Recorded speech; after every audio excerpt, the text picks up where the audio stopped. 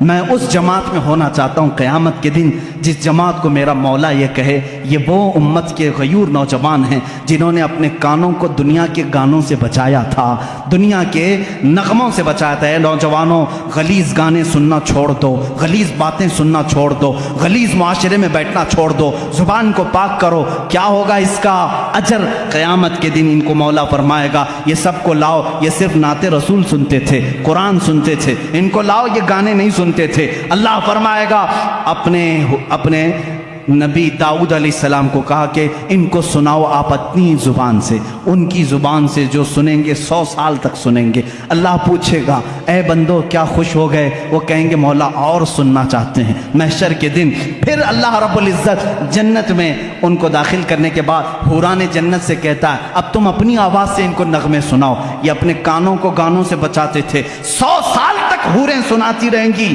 بعد میں مولا پوچھے گا اے بندے سیراب ہو گئے، خوش ہو گئے؟ اپنے کانوں کو تم نے دنیا میں بچایا تھا، آج میری جنت کی حوروں نے تمہیں نغمے سنائے ہیں، خوش ہو گئے؟ وہ بندے کہیں گے کاش ہم بھی ان بندوں میں ہوں۔ مولا سے کہیں گے مولا اور بھی سنایا جاتا تو اچھا ہوتا۔ اب رب فرماتا ہے داؤد علیہ السلام سے 100 سال سنایا گیا، حوران جنت سے 100 سال سنایا گیا۔ اے فرشتوں حجابات ہٹاؤ، میں سناتا ہوں، یہ بندے سنیں گے۔ رب تبارک و تعالیٰ خود اپنی حمد سنائے گا اور یہ بندے سنیں گے، وہ لوگ سنیں گے جو عشق رسول کے نغمے آج کانوں سے دنیا میں سنتے تھے۔ غیور نوجوانوں، تمہارے لیے یہ دنیا کی خرافات نہیں بنی ہیں، تمہارے لیے شراب نہیں بنی، تمہارے لیے زنا کے اڈے نہیں، تمہارے لیے جوے کے پتے نہیں، تمہارے لیے لڑکیوں کے حسن و جمال کے دھوکے نہیں، بلکہ میں سمجھتا ہوں وہ حسن کیا تمہیں بہکا سکے گا دنیا کا جس کی آنکھوں میں جمال مصطفیٰ بسا ہو۔ آج بھی تم کھڑے ہو کر کے یہی اعلان کرو جو صحابہ کہتے تھے یا رسول اللہ جب تک بکے نہ تھے تو کوئی پوچھتا نہ تھا، جب تک بکے نہ تھے تو کوئی پوچھتا نہ تھا، تم نے خرید کر ہمیں انمول کر دیا ہے۔ ہم انمول ہیں اور رسول اللہ کے ہیں۔ ہم کس کے ہیں؟ اللہ کے رسول کے ہیں، اور ساری دنیا اللہ کے رسول کے لیے بنائی گئی ہے، ساری چیزیں میرے آقا کے لیے بنائی گئی ہے، تو ہم کس کے لیے ہیں؟ رسول کے لیے ہیں۔ اسی پر میں گفتگو ختم کرتا ہوں جو امام اہل سنت فاضل بریلوی نے ہمیں تعلیم دی ہے۔ زمین و زمان تمہارے لیے، چنین و چنا تمہارے لیے، مکین و مکان تمہارے لیے، بنے دو جہاں تمہارے لیے، دہن میں زباں تمہارے لیے، بدن میں ہے جاں تمہارے لیے۔ یا رسول اللہ ہم آئے یہاں تمہارے لیے، اٹھے بھی وہاں تمہارے لیے، خلیل و نجی مسیح و صفی سبھی سے کہیں نہ بنی۔ یا رسول اللہ یہ بے خبری کی خلق پھری کہاں سے کہاں تمہارے لیے، اشارے سے چاند چیر دیا، چھپے ہوئے خور کو پھیر دیا، گئے ہوئے دن کو عصر کیا، یہ تاب و تواں تمہارے لیے۔ اخیر میں امام اہل سنت یہ پیغام دیتے ہیں صبا وہ چلے کہ باغ پھلے، وہ پھول کھلے کہ دن ہوں بھلے، لوا کے تلے جھنڈا ہوگا میرے آقا کے ہاتھوں میں، لوا کے تلے ثنا میں کھلے ہم سب کی زباں یا رسول اللہ تمہارے لیے۔ وآخر دعوانا الحمدللہ رب العالمین۔